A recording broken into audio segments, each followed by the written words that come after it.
TellMel.ai. Every life is a story worth telling. With TellMel, transforming your loved one's cherished memories into a treasured memoir has never been easier or more meaningful. Here's how TellMel brings simplicity, connection, and heart to preserving memories. Choose your journey, whether you're honoring a parent, grandparent, or your own story. Select the perfect package and start creating a legacy that speaks to the soul. The warm welcome. Once you sign up, Mel will personally call you to chat about tailoring interviews with thoughtful, personalized questions crafted just for you or your loved one. Moments of connection. Mel invites your loved one into weekly 10 to 15-minute storytelling sessions. These gentle conversations make sharing memories feel effortless, uncovering the stories that define a life. Stories transformed. Each call blossoms into a beautifully written memoir chapter. With care and precision, every word captures your loved one's unique voice and spirit. A legacy to share, from stunning hardcover books to digital memories. Mail ensures your family can celebrate and preserve your loved one's legacy for generations. The journey never stops. Want to add new stories or polish up chapters? No problem. Mail makes it easy to revisit and redefine, ensuring the memoir grows alongside your loved one's narrative. Simple, personal, meaningful. That's Tell Mel. Bring memories to life and gift your family the timeless legacy they deserve. Start your journey today at tellmel.ai.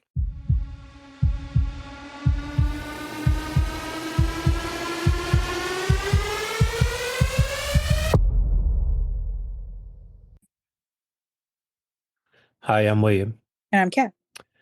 and that makes this info on the go. We're answering questions you want to know. So, what are we talking about today, William? We are talking about something that more than 55 million people worldwide are living with, and that number is expected to grow to 139 million by 2050. No way. So, Yeah. dementia is not a single disease. It's an overall term used to describe a collection of symptoms that one may experience if they're living with a variety of diseases, including Alzheimer's disease.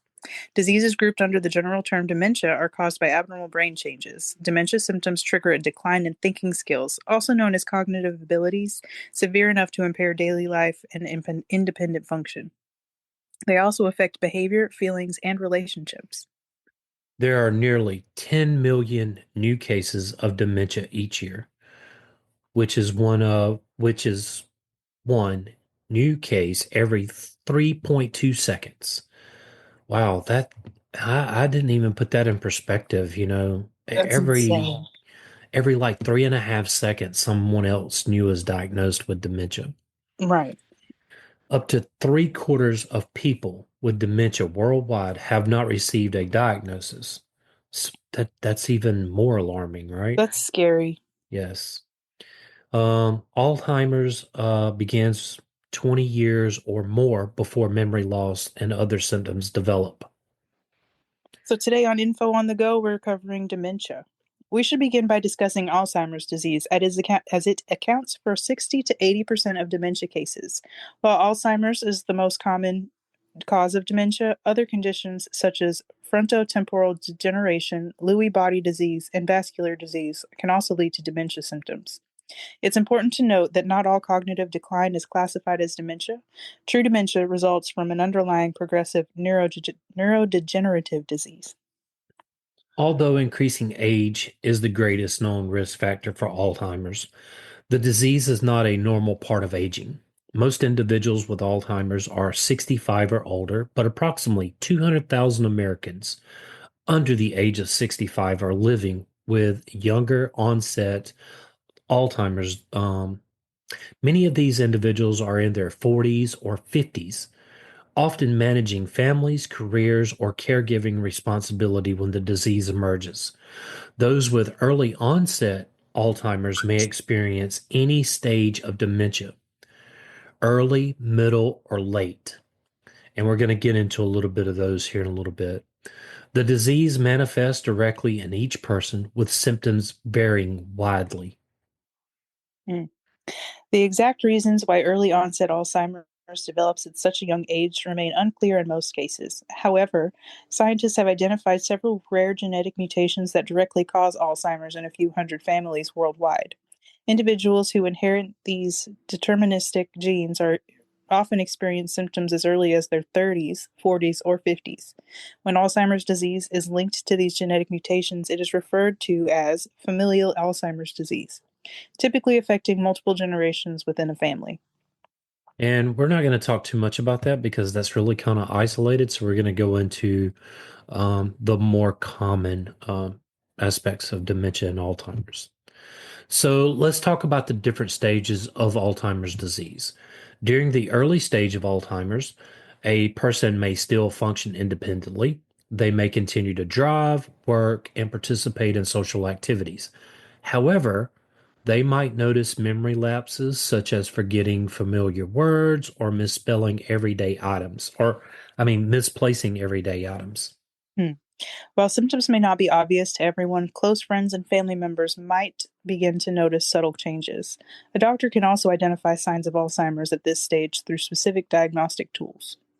Common challenges in early stage Alzheimer's include struggling to find the right word or name, difficulty remembering names when meeting new people, trouble completing tasks in social or work settings, forgetting recently read information, misplacing or losing valuable objects, increasing difficulty with planning or organizing.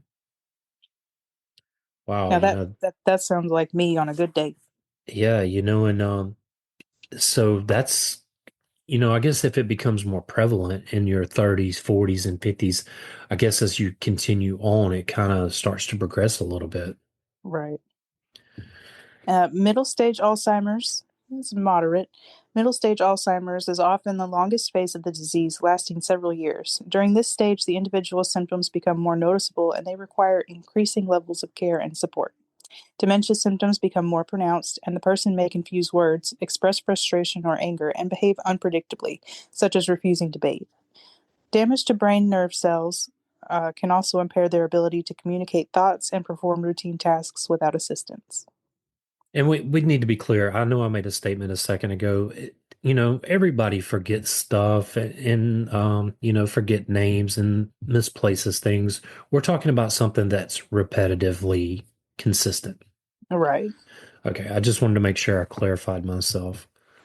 Common symptoms of middle stage Alzheimer's is memory loss, forgetting events or personal history, mood and behavior changes, feeling withdrawn or moody especially in social or mentally challenging situations, difficulty recalling personal information, struggling to remember their address, phone number, or educational background, confusion, not recognizing their location or the day of the week, difficulty with dressing, needing help choosing appropriate clothes for the weather or occasion, bladder and bowel issues, struggling with incontinence, sleep changes, sleeping during the day and becoming restless at night. I guess would be kind of off balance there with your sleep pattern, not your Right. normal sleep pattern, kind of changing. Um, Having an increased tendency to wonder and get lost, behavioral changes, displaying suspicion, delusion, and repetitive behaviors like hand wringing or shredding tissue. So I guess like fidgeting Right. commonly. Even in this stage, individuals with Alzheimer's can often participate in daily activities with guidance. Simplifying tasks and encouraging engagement in what they can still do helps maintain their independence and quality of life. Supporting caregivers, as care needs grow, caregivers may explore options such as respite care or adult day centers. These services provide temporary relief for caregivers while ensuring the person with Alzheimer's continues to receive care in a safe environment. Safety tips to prevent accidents and maintain independence for as long as possible. Consider using a home safety checklist. This can help create a secure environment and reduce potential risk. So, I guess that whiteboard on the refrigerator, just having a daily list of the activities that you need to do and in an order that you need to do them in that particular stage of Alzheimer's, correct? Right. Um, so now let's talk about late stage Alzheimer's, which is severe.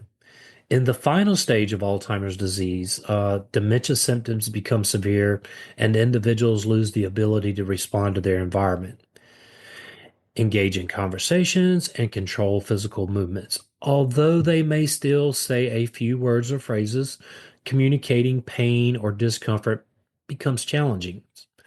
As memory and cognitive abilities deteriorate, further significant personality changes can occur, and individuals require extensive care. And the common characteristics of late-stage Alzheimer's is dependence, requiring 24/7 assistance with personal care, loss of awareness, losing awareness of recent experiences and surroundings, physical decline, uh, facing difficulties with walking, sitting, and eventually swallowing, communication challenges, struggling to communicate effectively, and increased vulnerability, being more susceptible to infections, particularly pneumonia. Oh, that is like the ladder of severe Alzheimer's. Oh, Right. And most of the time, Alzheimer's, the disease doesn't kill the person, it is pneumonia. yes, yeah. Uh, Maintaining engagement and comfort. Although individuals in the late stage may not initiate interactions, they can still benefit from appropriate forms of engagement, such as listening to soothing music, receiving gentle touch or reassurance, being present in a calm and comforting environment. Caregivers play a crucial role during this stage and may benefit from support services like hospice care. Hospice focuses on providing comfort, dignity, and specialized care for individuals in the final stages of Alzheimer's and other dementias. These services can also offer invaluable support to families, encouraging the person, um, ensuring the person receives compassionate end of life care. I gotta say, it is a really bad disease to have, and how it affects not just the person that has it, but all those people that are around that person. Right. Everybody who cares about that person. I know when my grandmother was going through Alzheimer's, like she didn't even know who people were, and then like she would just come out of it and know who you were for a minute or two, and then just forget about you all over again. Yeah, I've seen a commercial about a lady who's sitting at a bus stop with her dad and she's pregnant and he's talking to her like she's a perfect stranger. And then he forgets where he was going and she was like, "Come on, Dad." And they get on the bus. And I thought that was like the saddest commercial I've ever seen. Yeah. Vascular dementia accounts for at least 20% of dementia cases, making it the second most common type. It is caused by disease or injury affecting the blood supply to the brain, typically involving a series of mini strokes. The symptoms of this dementia depend on where in the brain the strokes occurred and whether the blood vessels affected were large or small. Repeated injury can cause progressive dementia over time, while a single injury located in an area critical for cognition, such as the hippocampus or thalamus, can lead to sudden cognitive decline. Elements of vascular dementia may be present in all other forms of dementia. Brain scans may show evidence of multiple strokes of different sizes in various locations. People with vascular dementia tend to have risk factors for disease of the blood vessels, such as tobacco use, high blood pressure, um, high cholesterol, diabetes, and other signs of vascular disease, such as previous heart attack or Angia. angia. What is angia? You go ahead and look that up. Yep, you go ahead. The prodromal symptoms of dementia with Lewy bodies, or DLB, include mild cognitive impairment and delirium onset. The symptoms of DLB are more frequent, more severe, and earlier presenting than in the other dementia subtypes. Dementia with Lewy bodies has the primary symptoms of fluctuating cognition, alertness, or attention, REM sleep behavior disorder, one or more if of the main features of Parkinson's Parkinsonism, not due to medication or stroke, and the repeated visual hallucinations. The visual hallucinations in DLB are generally vivid hallucinations of people or animals. They often occur when someone is about to fall asleep or wake up. So two things. One, angina is pain in the chest that can spread to the shoulders and the arms. And then REM sleep behavior disorder. So basically, do you know what REM sleep is? It is your third stage of sleep or something like that? Yeah. And The so deepest stage. absolutely. And when you're in, like if you drink alcohol or something other, you can disrupt REM sleep that way as well. Like you can go into it faster, but you come out of it faster. Oh man, we need to do one on sleep all the way around. Yeah. So that would be tough. That would be like sleep deprivation, basically. Mm-hmm. Right. Other prominent symptoms include problems with planning and difficulty with um, I guess like, Facial. yeah, recognition and disruption in automatic bodily fluids, abnormal sleep behaviors, which you mentioned a minute ago, may began before cognitive decline is observed, and excuse me, and are a core feature of DLB. Well, the things that you basically mentioned at the top. Uh, and then we talked about the sleep deprivation. When sleep studies cannot be performed by medical history and validated questionnaires. So basically, I guess really the only way to be tested for something like this is to really know your patterns before it starts. Right. I mean, I don't really know. Mm. I've never had a sleep study done, so I'm not sure either. Yeah, I guess you would have to have multiple. I guess basically what it's saying, you would have to probably have multiple sleep studies done before they could really diagnose what's going on. Right, right. Okay, all right.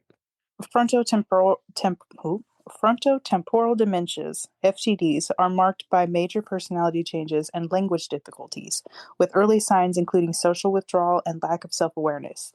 Unlike other dementias, memory loss is not a key symptom. The most common type is behavioral variant FTD, which involves impulsive behavior that may appear before dementia fully develops. People with BFE BVFTD often show poor hygiene, rigid thinking, and denial of problems.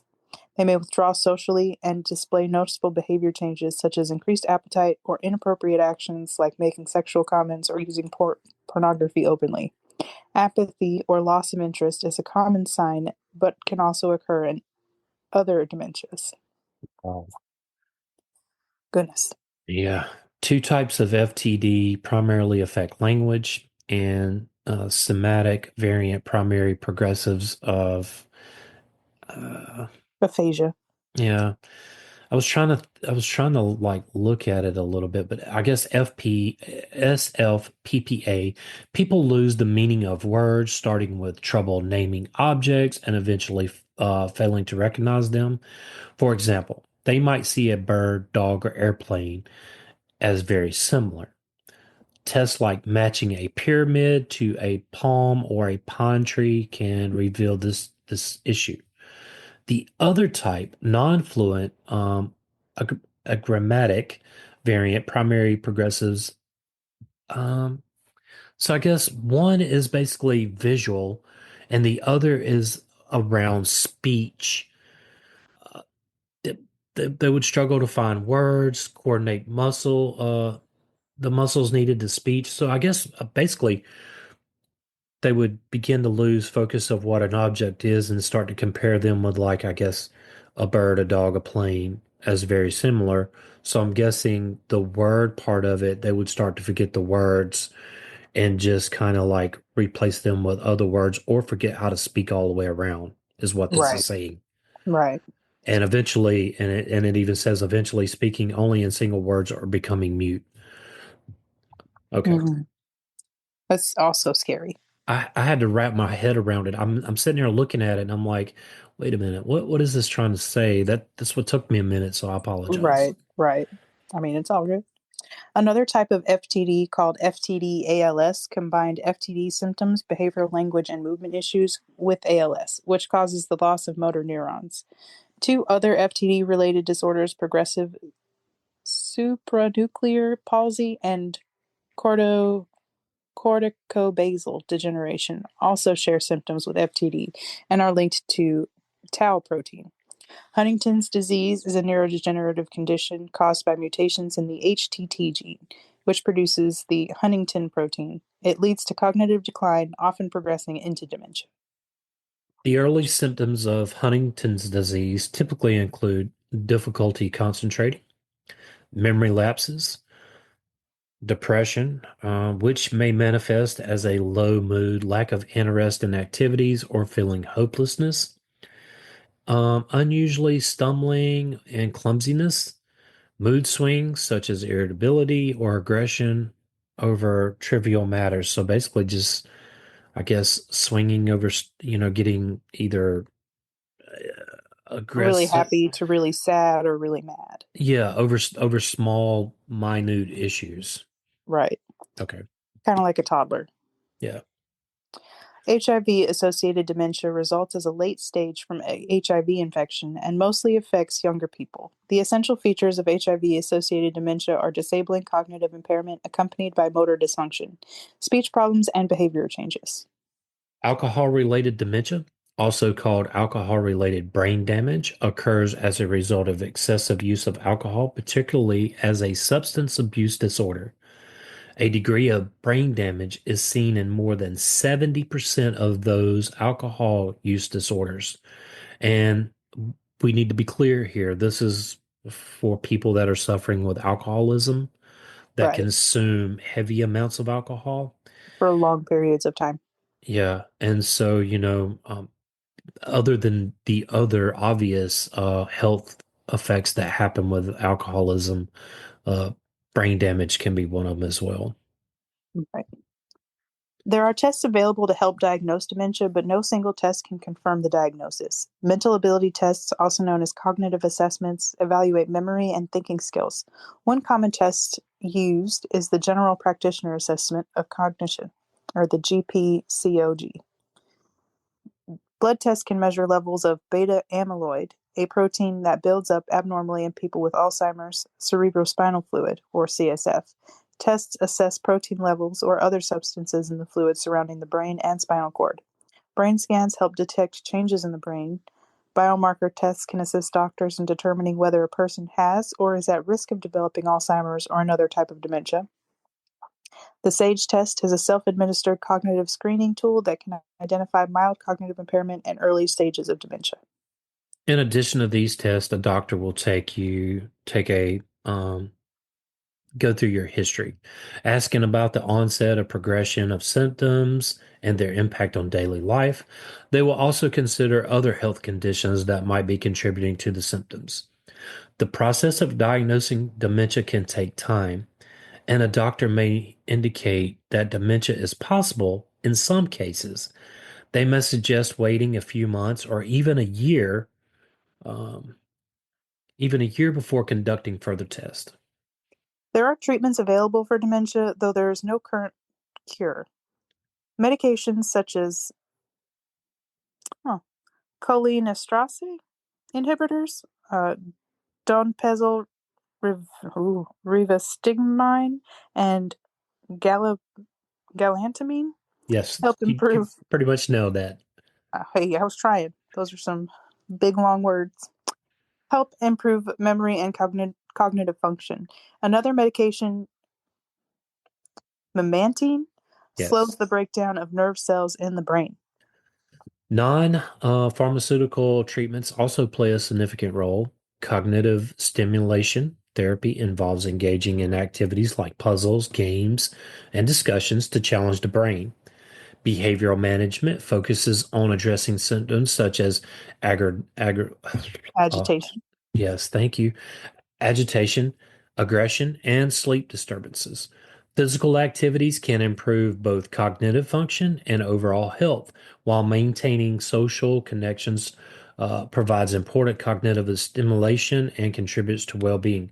I saw something in here where that if if you're exercising, that can really help with a lot of this too. And it says physical activity can improve both cognitive function and overall health.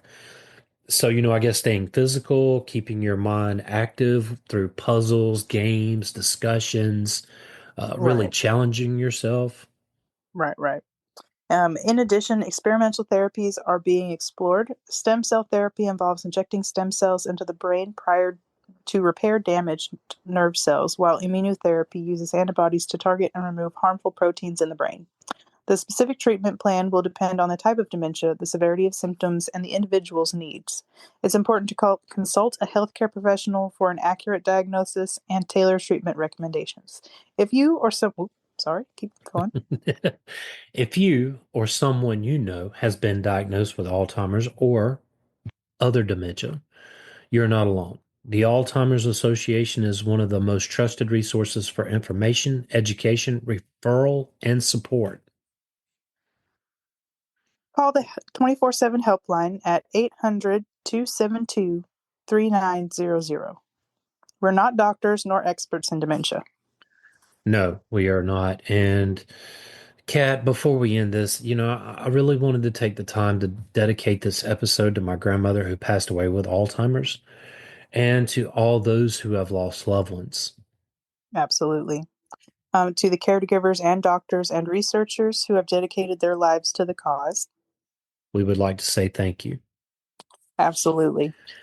I didn't know. I mean, I didn't know there was different facets of it. When somebody says dementia, I didn't know there was so many different parts. Like it's a broader term for all these other different types of things that can really lead into that disease. Right. I didn't realize it was an umbrella term either.